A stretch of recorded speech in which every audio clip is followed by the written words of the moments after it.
Now, the village of Botton in North Yorkshire is an extremely unusual village. It is run for the benefit of its residents, people with disabilities. The people who live there have not carers but co-workers who work with them, live with them, and help them to lead fulfilling and fulfilled lives. Over the last few months, readers of the Eye will have spotted a lot of stories about dubious goings-on at Botton, thanks to the charitable trust which runs the village, imposing new rules which have threatened the way of life in Botton. Heather Mills is one of Private Eye's investigative team and has been covering the goings-on at Botton in some detail. I asked her firstly about the model on which Botton is based. It's called a deliberate community. They were started in this country 6 years ago by Austrians who were actually fleeing the Nazi regime.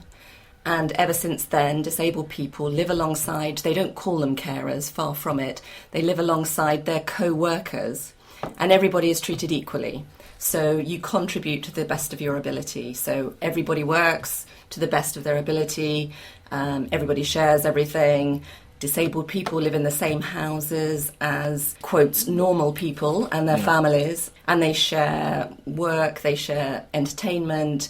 It's a village where you can wander in and out of everybody else's place. There's a church, a bakery, a workshop. There's even a Steiner school there. And Botton is part of a group of 9, which are all run by an organisation called Camp Hill Village Trust. And that's a charity, isn't it? And that's a charity, yes. What has been happening at Botton recently? So in 2011, Botton was found to be failing in all the regulatory areas, partly because, it was run as this community and it wasn't being run in a way that it should have been, that would guarantee that all the disabled villagers had autonomy over things they may want to do and were safe. So everybody accepts that there needed to be some changes at Botton. They needed to be able to prove that they were keeping, even though as far as I understand it, they'd had no disasters, they needed to be able to prove that they were providing very good care. There were also concerns about the way the finances were being run. And again, as this kind of community, they may not have been, keeping everything together in the way that they should have been. So it needed to change, it needed reform. Nobody has any doubts about that. So the Camp Hill Village Trust stepped in at that point? Yes. And what they did, I think they probably panicked a little bit, and they brought in a whole new set of managers from the care or the NHS background who decided that it needed to be run much more on the traditional carer, cared for basis. And that has caused huge upset within a community, of course, because it changes everybody's status. So the Camp Hill Village Trust, they want to replace all the voluntary co-workers with paid carers working shifts. They want to split up their households so that those with disabilities no longer share the sort of family houses. And this has prompted a lot of opposition, isn't it, from huge within the opposition community? From within the community and from many of the families whose daughters, sons, brothers, sisters, are living in the village and have been wonderfully happy there for many years, some of them. So were these very drastic changes from the Camp Hill Village Trust all based on the previous failings that have been identified? Yeah, and the point that probably needs making is that in the intervening years they have become fully compliant. They now have a good report from the CQC.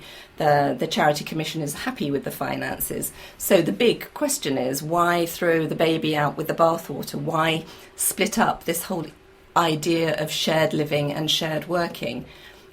What everyone says is they don't need to go that far. And the residents of the village themselves, is there consensus among them about these changes? Most, I would say, want to keep their co-workers, and most of the families want to keep their co-workers. And there is a lot of upset from disabled villagers who fear the breakup of, what has become their, quotes, families, really. Yeah. They live in houses with children and, they cook and eat and sleep with these people. They don't regard them as their carers, they regard them as their family.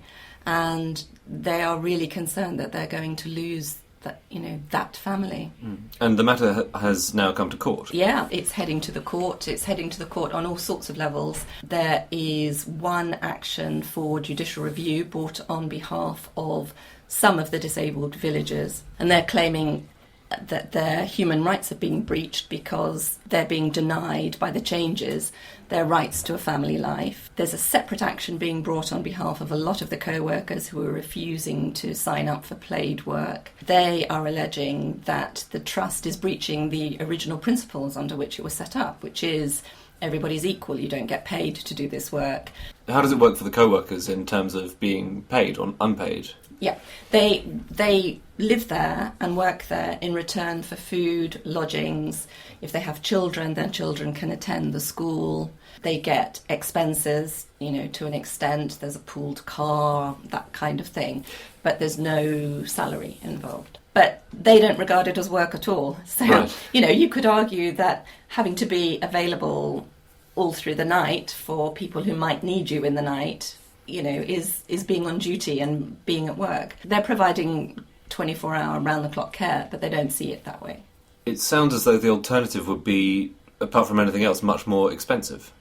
Well, if you have to replace one co-worker with 3 people working a shift, one would have thought it would be a lot more expensive. There's a real debate going on between both sides of the action, if you like. The Camphor Village Trust, who say these co-workers, if you add up all their expenses and how much it costs to keep them into old age, costs far more than properly employing people. And they've banded around figures of co-workers costing, $60,000 a year. Right. This is completely disputed by accountants who have gone through CVT's accounts, where they say the average cost of a co-worker is about $15,000 a year. And no doubt this is all stuff that the courts will be asked to look into.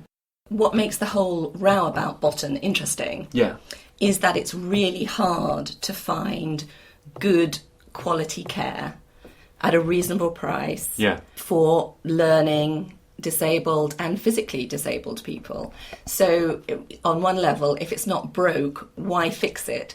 The sort of classic way of thinking about care is that disabled people need to be part of the community to get them out of institutions and care homes and hospitals like the disaster that was Winterbourne and move them into the community. But the reality for lots of disabled people is that could just mean they're stuck at home with their family in loneliness, or they're living out in the community in loneliness. So there's not a lot of choice for families who are really worried about their children or their brothers and their sisters, particularly as they get older, that they're going to get good care. And local authority budgets to pay for care are being shrunk, so there's less money available to buy good care. Some of the good homes that were being run by organisations like Scope, Guinness, some of the others, they're closing their homes. And they say it's all to get people into the community, but the reality is there aren't good community places available. You might just be consigning them to isolation in the community, if you like. What made Botton slightly different is that they could wander out of one house and into another. In some of these shared accommodation, they will need a carer to come and escort them out and take them shopping and do all of these kind of things. Most families with a disabled child or adult, as they now are living in poverty, and they are reliant on the local authorities to fund a lot of their care, and they don't have, local authorities are cutting their budgets to pay for care. And we've now got into this really, I find, sort of completely dehumanising system whereby some local authorities are now putting up care plans for disabled people onto an online bidding process. So they're not identifying the people, but they're setting out all their care needs, and they're going out to various care homes and providers saying, how much will you charge me to look after this person? And so the lowest bidder, I presume, is the one who gets the contract to Well, look after the it? local authorities will argue that it isn't the lowest bidder. Okay. It has to meet care priorities, but you have to ask. If it's a bidding process, you have to be looking at the fees, don't you? Presumably, whoever meets the care priorities and bids lowest will get the contract. Yeah. If they meet all the care priorities, of course, then I presume the local authorities would say, well, that's okay. Then we've done our duty there. Yes, but you can tick a box and meet a care need, whether it's good care needs to be seen to be done, and good care can't come cheap. I mean, a lot of these disasters that are happening is because care costs are cut to a minimum. Care workers are paid minimum wage, Sometimes below it, I believe. Sometimes below minimum wage, particularly those when they're trying to care for somebody out in the wider community and visiting their homes. We have lots of these care organisations that aren't paying travel time, for example, to the carers, so that they could be spending half their day travelling and not being paid for it. Effectively, you get paid for half a day's work. Half a day's work for actually working a whole day if you take your travel time. Yeah. And that's below the minimum wage, and it's unlawful. And the Eye was writing about that about 3 years ago, and it's still going on. Heather Mills there. And since that interview was recorded, the disabled villagers have lost their application for judicial review over their rights to family life, but they do intend to appeal. The case continues.